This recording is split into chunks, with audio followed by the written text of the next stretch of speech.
বর্তমানে মাছ চাষে বহু মানুষ এগিয়ে আসছে।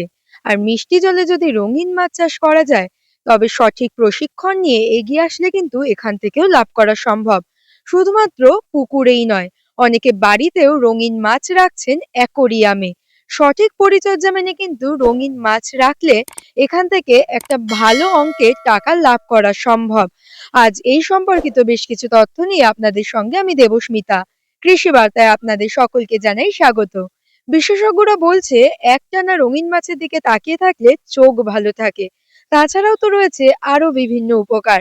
উত্তর চব্বিশ পরগনা জেলার অশোকনগর কৃষি বিজ্ঞান কেন্দ্রে মিষ্টি জলে রঙিন মাছের প্রজননের ওপর একটি ট্রেনিং করা হচ্ছে, যেখানে প্রায় 30 জন ছেলে মেয়ে অংশগ্রহণ করছেন। সেই বিষয়ে জানতে আজ আমরা আমাদের সঙ্গে পেয়ে গেছি পশ্চিমবঙ্গ প্রাণী ও মৎস্য বিজ্ঞান বিশ্ববিদ্যালয়ের সহকারী অধ্যাপক ডক্টর সূর্যকান্ত সাউ স্যারকে। আমরা স্যারের মুখ থেকে এই বিষয়ে বিস্তারিত তথ্য জেনে নেব। নমস্কার স্যার। যে বিষয়টা নিয়ে এখানে ট্রেনিং চলছে, মিষ্টি জলে রঙিন মাছের প্রজনন, এই বিষয়টা নিয়ে যদি বিস্তারিত একটু জানেন। আজকে আমাদের উত্তর চব্বিশ পরগনা কৃষি বিজ্ঞান কেন্দ্রের 30 জন ছেলে মেয়েদের নিয়ে রঙিন মাছের কিভাবে মিষ্টি জলে রঙিন মাছকে প্রজনন করা যায় তার প্রশিক্ষণ শুরু হয়েছে। আজকে যে আমাদের ছেলেমেয়েরা যারা ট্রেনিং করছেন, তারা এটা যদি ভালো করে শিখে করেন, এর দ্বারা কিন্তু তারা স্বাবলম্বী হতে পারেন। কারণ বর্তমানে দেখা যাচ্ছে রঙিন মাছ হচ্ছে একটা আমাদের দ্বিতীয় হবি। প্রথম হবি আপনারা জানেন যে ছবি তোলা, ফটোগ্রাফি করা। এবং এই রঙিন মাছ বাড়িতে রাখার প্রবণতা অনেকটা বেড়েছে, ফলে এর মার্কেট নিঃসন্দেহে বেড়েছে। এবং এই রঙিন মাছ বাড়িতে রাখলে বিশেষ করে বাচ্চা, বৃদ্ধ, আবালবনিতা যাকে বলা হয়, সবাই খুব মানে ভালো থাকবেন। মানে মাছটা যখন ঘরের মধ্যে ঘোরাফেরা করে, এর মধ্যে মানে অ্যাকোয়ারিয়ামের মধ্যে ঘোরাফেরা করবে, ওটা দেখলে মন ভালো থাকে। যেটা আপনি বললেন, চোখ ভালো থাকার ব্যাপার, মানে একটা তৃপ্তি থাকে। এবং যেটার ফলে যদি যারা ট্রেনিং নিচ্ছেন তারা যদি ভালো করে শেখেন, শিখে যদি মাছের কিভাবে প্রজনন করাতে হয়, প্রজনন করানোর জন্য অনেকগুলো বিষয় আছে। সঠিকভাবে পুরুষ স্ত্রী মাছ চেনা এবং কোন মাছটা বাজারে চাহিদা বেশি তাকে নিয়ে ভাবনা চিন্তা করা, এবং প্রজনন করানোর পরে তাকে বৃদ্ধি করাতে গেলে তার যে রঙিন মাছের যেটা মেইন বিষয় হচ্ছে তার কালার, রং। রংটা যত বেশি অ্যাট্রাকটিভ হবে, ভাইব্রেন্ট টাইপের হবে, তত তার মার্কেটে ডিমান্ড বেশি, দাম বেশি। তো সেটাকে করানোর জন্য আমাদের যে খাওয়ারের মধ্যে কিছু কিছু আমাদের ক্যারোটিনয়েড রিচ এমন কিছু খাবার দিতে হয়। তো সেগুলো দিলে তাহলে তারা কি হবে, তাদের কালারটা খুব ভালো মেনটেন হবে, এবং তাদের স্বাস্থ্য ভালো রাখার জন্য যে আমাদের যে খাবারটা যেটা বানাবো, সেই খাবারের খাদ্য গুণ, বিশেষ করে প্রোটিন, ফ্যাটস, ভিটামিন, মিনারেলস এগুলো যেন ঠিকঠাক করে থাকে।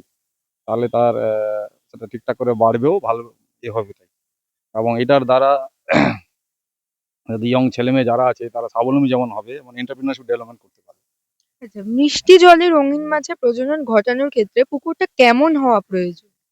পুকুরের ক্ষেত্রে দেখুন, চাষ করতে গেলে পুকুরের যে জলের যাতে জলের যে গুণাবলী যেগুলো থাকে, বিশেষ করে পিএইচ, ডিও, অ্যালকালিনিটি, হার্ডনেস, এগুলো ঠিকঠাক থাকা দরকার। এবং আমাদের এমনি যে চাষের পুকুরের জল কি হয়, একটু বেশি জলটা একটু বেশি ডিপ হলে চলবে, মানে গাঢ় জল হলে চলবে, কিন্তু এখানে জলটা একটু পরিষ্কার জল হওয়া দরকার আছে বেশি। কারণ এই মাছগুলো একটু সেনসিটিভ মাছ হয়। তো সেটা যদি আমরা ঠিকঠাক করে করতে পারি তাহলে হবে, কোনো অসুবিধা কিছু নেই। আর ট্যাঙ্কে কি করা সম্ভব? হ্যাঁ, ট্যাঙ্কেও করা সম্ভব। সেটার ক্ষেত্রে কি কি ট্যাঙ্কের পরিচর্যা বলতে দেখুন, রঙিন মাছ তো মাছ স্কেলে হিউজ প্রোডাকশন করা যায় না, অল্প অল্প করতে হয়। কারণ এর হিউজ সংখ্যক চাহিদা, মানে এটা তো মাছের খাওয়ার মাছ নয়, এটা মূলত বাড়িতে পোষা হয়, ঠিক আছে? তো ট্যাঙ্কের ক্ষেত্রে সিমেন্টের ট্যাঙ্ক হতে হবে, বা আপনি এফআরপি ট্যাঙ্কের মধ্যে হতে পারে। সেক্ষেত্রে তার জলের গুণগত মান ঠিকঠাক করে রেখে মেনটেন করলেই হবে, ডিওটা ঠিকঠাক মেনটেন করলে হবে। বর্তমানে রঙিন মাছের মধ্যে কি কি মাছের চাহিদা বেশি দেখা যায়? রঙিন মাছে দেখুন, আমাদের যে কিছু মাছ আছে যেগুলো বাচ্চা দেয়, ঠিক আছে? সে সমস্ত মাছ। তারপরে যেমন এই কমন মাছ যেগুলো আছে, যেমন আমাদের গোল্ড ফিশ আছে, প্লাটি, মলি, এগুলো আছে। এছাড়া বিভিন্ন বার্বস আছে, ঠিক আছে? টেট্রাজ আছে, এই সমস্ত মাছগুলো আছে। আচ্ছা, কেউ যখন নতুন ভাবে শুরু করবে এই রঙিন মাছের ব্যবসা, তারা কোন কোন দিকে নজর দেবেন এবং কত টাকা নিয়ে শুরুটা করতে পারে? দেখুন, রঙিন মাছের চাষ করতে গেলে যেটা বড় খুব সুবিধার জায়গা, মানে আমার বাড়ির উঠোনেও আপনি করতে পারবেন, ছাদেও করতে পারবেন। মানে খুব বেশি বড় জায়গা লাগবে না। শুরুতে দেখুন, যেকোনো চাষ করতে গেলে একটু অভিজ্ঞতা দরকার। একটু হাতে নাতে করতে গেলে কিছু সমস্যা আসতে পারে, সেটার সমাধানও আছে। তো ফলে একজন যদি ইয়ং ছেলে বা মেয়ে, এখন যে চাকরি-বাকরির যা সমস্যা, তো তো ফলে এটার দ্বারা এন্টারপ্রেনিউরশিপ যেমন ডেভেলপ হবে বা নিজের জীবন জীবিকা নির্বাহ করার জন্য সেটা ইনকাম করতে পারবে। সেক্ষেত্রে ইনিশিয়ালি খুব বেশি খরচ হবে না। এই 40-50 হাজার টাকার মতো নিয়ে যদি নামে এবং একটু প্রশিক্ষণ নিতে হবে, অবশ্যই প্রশিক্ষণ নিতে হবে বা যারা মানে এই সমস্ত কাজে অভিজ্ঞতা আছে জানে তার সঙ্গে কনসাল্ট করে ইউটিউব দেখে করলে হবে না। তো যদি করেন বছরে সারা বছর পরিচর্যা করলে সেখান থেকে 30-40 হাজার টাকা আরামসে লাভ করা যাবে এবং আপনার পড়াশোনা ইত্যাদি এসব চালিয়ে করা সম্ভব। আচ্ছা, এই যে প্রশিক্ষণের ব্যাপারটা বললেন, প্রশিক্ষণ কোথা থেকে নেওয়া সম্ভব? প্রশিক্ষণ আমাদের দেখুন এইখানে যেমন কৃষি বিজ্ঞান কেন্দ্র এরা করছে, আমাদের ইউনিভার্সিটি থেকেও মাঝে মধ্যে হয়। এছাড়া আমাদের পশ্চিমবঙ্গ সরকারের যে বিভিন্ন বিডিও অফিস আছে বা জেলা অফিস আছে মৎস্য দপ্তর তারাও করে থাকেন। এছাড়া আমাদের সেন্ট্রাল গভর্নমেন্টের কিছু ইনস্টিটিউট আছে যেমন সিআইপি কলকাতা সেন্টার আছে, শিফা এখানে রোহড়াতে একটা সেন্টার রয়েছে। তো সে সমস্ত জায়গাগুলো তো হয়। তো যোগাযোগ করলে তারা সেখান থেকে প্রশিক্ষণ নিতে পারবে। আমরা শুনে নিলাম সঠিক প্রশিক্ষণ নিয়ে যদি রঙিন মাছ চাষ করা যায় এবং সঠিক বিষয়গুলো মাথায় রেখে মিষ্টি জলেও কিন্তু রঙিন মাছের প্রজনন সম্ভব। তাই প্রশিক্ষণ নিয়ে আপনারাও যদি এগিয়ে আসেন তবে আপনারাও লাভ করবেন বলে আমরা আশা রাখছি। আমরা এই ট্রেনিং এ এসে আমাদের সঙ্গে পেয়ে গেছি তারকেশ্বর উন্নয়ন ব্লকের ফিশারি এক্সটেনশন অফিসার ডক্টর তারা মাইতি ম্যাডামকে। আমরা ম্যাডামের মুখ থেকে এই ট্রেনিং সম্পর্কে বেশ কিছুটা বিস্তারিত তথ্য জেনে নেব। আচ্ছা, নমস্কার ম্যাডাম। এই যে ট্রেনিংটা হচ্ছে মিষ্টি জলে রঙিন মাছের প্রজনন, এই ট্রেনিং এ নতুন প্রজন্ম কতটা উপকৃত হবে? সহজ পদ্ধতিতে শুরুর দিকে কি মাছ চাষ করে লাভবান হয় সব? যারা আমাদের মানে গ্রাম বাংলার যে সমস্ত প্রান্তিক চাষি ভাইরা আছেন বা যারা একদমই চাষি নন, মানে একদম মানে চাষের ক্ষেত্রে যারা নবীন, হ্যাঁ? ওনারা যদি মাছ চাষ শুরু করেন তাদেরকে বলবো এই যে পড়ে থাকা মজে যাওয়া পুকুরগুলোকে পরিষ্কার পরিচ্ছন্ন করে ওনারা সহজ পদ্ধতিতে আমাদের যে সমস্ত হাই প্রোটিন যে সমস্ত ফিশ আছে, ক্যাটফিশ, যেমন ধরুন শিঙি, মাগুর, হ্যাঁ? এই ধরনের মাছ ওনারা চাষ করতে পারেন। আচ্ছা, আমরা তো দেখতে পাচ্ছি জলাশয় এখন কমছে। তো সেক্ষেত্রে কি, কি করণীয় বা কি করা যেতে পারে মাছ চাষের ক্ষেত্রে? হ্যাঁ, জলাশয় কমছে নয়, মানে জলাশয়গুলোকে আমরা মানে ভালোভাবে ব্যবহার করছি না। জলাশয়গুলোকে এখন আমরা মানে নোংরা আবর্জনা ডাস্টবিন হিসাবেই রেখে দিয়েছি। যেখানে আমরা কি বলবো, আমাদের বাড়ির সমস্ত নোংরা, ঠিক আছে? প্লাস্টিক যা কিছুই আমরা পাচ্ছি সবকিছু ওই জলাশয়কেই আমরা দান করছি।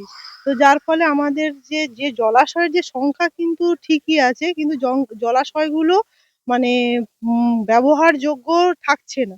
তো এই যদি একটা জলাশয়গুলোকে ব্যবহারযোগ্য এই মাছ চাষের মাধ্যমে করা হয়ে থাকে, তাহলে আমাদের যেরকম হচ্ছে মানে বায়োডাইভার্সিটির দিক থেকে, জীববৈচিত্র্যের দিক থেকেও যেভাবে আমরা হচ্ছে একটা মানে পড়ে থাকা মজে যাওয়া একটা পুকুরকে যদি আমরা উজ্জীবিত করতে পারি, তার সাথে সাথে আমাদের যে লোকাল যারা যে সমস্ত ইউথ রয়েছে, যারা যুবক-যুবতীরা রয়েছেন, তারাও ওই চাষ করে একটা আয়ের একটা আশা দেখতে পারেন ওখান থেকে।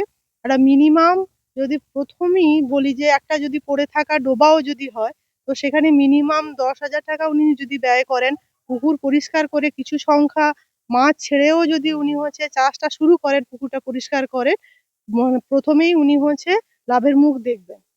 মিষ্টি জলে রঙিন মাছের প্রজননের বিষয়ের উপর যারা ট্রেনিং নিতে এসেছেন আমরা তাদের সঙ্গে কথা বলে জেনে নেব কেন এই ট্রেনিং নেওয়া বা আগামী দিনে কিভাবে তারা উপকৃত হবেন। আচ্ছা, নমস্কার। যেটা জানতে পারলাম আপনিও ট্রেনিং নিতে এসেছেন। মূলত এর উদ্দেশ্য কি? এর উদ্দেশ্য হচ্ছে যে আমাদের যে কাজটা আমরা করছি সেটাকে আরো ওর বেসটাকে আরো স্ট্রং করার জন্য। এখন মাছের ব্যবসাতে অনেক মানে আনক্যালকুলেটেড রিস্ক আছে অনেক। যেটা আমরা দেখি আজকে ঠিক আছে তো কালকে হয়তো মাছ কেটে যায়। সো আমরা আরো থিওরিটিক্যাল নলেজ নিচ্ছি এখানে যারা এক্সপেরিয়েন্স আছে প্রফেসররা। তাদের থেকে জানার জন্য যে সায়েন্টিফিক যে ব্যাপারটা আছে যেটা কেটে যায় আমরা চাষী হিসাবে আমরা ঠিকমতো ওটা বুঝতে পারি না। তো ওইটা আরো ইন ডেপথ নলেজ নেওয়ার জন্য আমার উদ্দেশ্য এখানে আসার। আচ্ছা, যারা নতুন একদম যারা আগে রঙিন মাছের চাষের সঙ্গে কোনোদিন পরিচিত ছিল না, এই ট্রেনিং নিয়ে কি তারাও উপকৃত হবেন বা নতুন শুরু করতে পারবেন? হ্যাঁ, ডেফিনিটলি আমি যা দেখছি এখানটায় যেরকম ভাবে বোঝানো হচ্ছে, যেহেতু আমি অনেকদিন ধরে করে আসছি, বাট যারা নতুন যারা করছেন আর যে ট্রেনিংটা দিচ্ছে, আমি দেখছি যে এখানে যে বেসিক যেটা ছিল ওরা অলরেডি কভার করছে। আর যারা নতুন শিখছে অবভিয়াসলি এটা মানে একটা স্টার্টআপের জন্য, একটা স্টার্টিং নলেজের জন্য খুবই বেটার। এটা এবার যে নলেজটা এখানে ওরা থিওরিটিক্যাল পাচ্ছে ওইটাকে ইমপ্লিমেন্ট করতে হবে। এবার দেখুন ট্রায়াল এন্ড এরর তো সবারই হয়, যেকোনো ব্যবসাতে আপনি যে কাজই করতে যাবেন কিছু না কিছু তো হয়। এবার ওইটা এখান থেকে যা নলেজ দিচ্ছে এবার ওখান থেকে আপনার প্র্যাকটিক্যাল করে ওটাকে আপনাকে ইম্প্রোভাইজ করতে হবে। আর এখানে ওনারা আছে গাইডেন্স দেওয়ার জন্য, একজন স্টার্ট করতে পারবে ডেফিনেটলি। আচ্ছা, রঙিন মাছের চাষের ক্ষেত্রে কি প্রশিক্ষণ ছাড়া কি এগোনো সম্ভব? প্রশিক্ষণ না নিয়ে কেউ যদি এগোয় সেই ক্ষেত্রে কি সে লাভবান হবে নাকি দেখুন, প্রশিক্ষণ দরকারি? না আমি এরকম কিছু বলবো না। এটা হচ্ছে একজনের মানুষের ডিটারমিনেশনের উপরে। এখন অনেক বাচ্চা ছেলেরাও আছে যারা বাড়িতে হয়তো দেখবেন অ্যাকুয়ারিয়াম নেই বা হয়তো একটা কৌটোর মধ্যে মাছ পুষছে। ঠিক আছে? এখন মাছটা হয়তো ২-৩ দিন বাঁচাচ্ছে, তারপরে হয়তো মাছটা মরে যাচ্ছে, তারপরে অ্যাকুয়ারিয়াম কিনছে। এরকম ভাবে এক্সপেরিয়েন্স আপনি করতে এক্সপেরিয়েন্স আসবে। এমন না যে আমরাও এমন না যে আমি ছোটবেলা থেকে আমি জানতাম। আমারও করতে আমারও ট্রায়াল এন্ড এরর হয়েছে। করতে আমি শিখেছি। এরকম ভাবেই করে যাওয়া। কিন্তু যারা বিগিনার যারা এখানটায় এসছে শিখতে, তারা ডেফিনিটলি এরা এখানটায় প্রপার গাইডেন্স পাচ্ছে। ইনফ্যাক্ট রাইট পাথে আছে। যেই ইনফরমেশনটা প্রয়োজন আছে স্টার্টিং করার জন্য, সেই ইনফরমেশনটা ডেফিনিটলি এখানে দেওয়া হচ্ছে। অ্যান্ড ইয়েস, ওরা করে নিতে পারবে। নাম? আমার নাম অরিজিৎ সাহা। আমরা শুনলাম যেকোনো মাছ চাষে কিন্তু এগিয়ে আসার জন্য অবশ্যই আগে প্রয়োজন সঠিক মানের প্রশিক্ষণ। তাই প্রশিক্ষণ নিয়ে এই ধরনের রঙিন মাছ চাষেও যদি এগিয়ে আসা যায়, তবে কিন্তু যারা নতুন শুরু করবেন বলে ভাবছেন, তারা আগামী দিনে লাভবান হতে পারবেন। তাই আপনারা যারা ভাবছেন এই ধরনের রঙিন মাছের উপর ট্রেনিং নেবেন, তারা অবশ্যই সঠিক জায়গায় যোগাযোগ করে প্রশিক্ষণ নিয়ে এগিয়ে আসতে পারেন। এরকম আরো নতুন নতুন তথ্য জানতে অবশ্যই ইউটিউবে আমাদের কৃষি বার্তা চ্যানেলটিকে সাবস্ক্রাইব করে বেল আইকনটি প্রেস করে রাখুন এবং ফেসবুকে কৃষি বার্তা পেজটিকে ফলো করে রাখুন, যাতে সবার প্রথমে নোটিফিকেশনটি আপনার কাছেই পৌঁছে যায়। নমস্কার।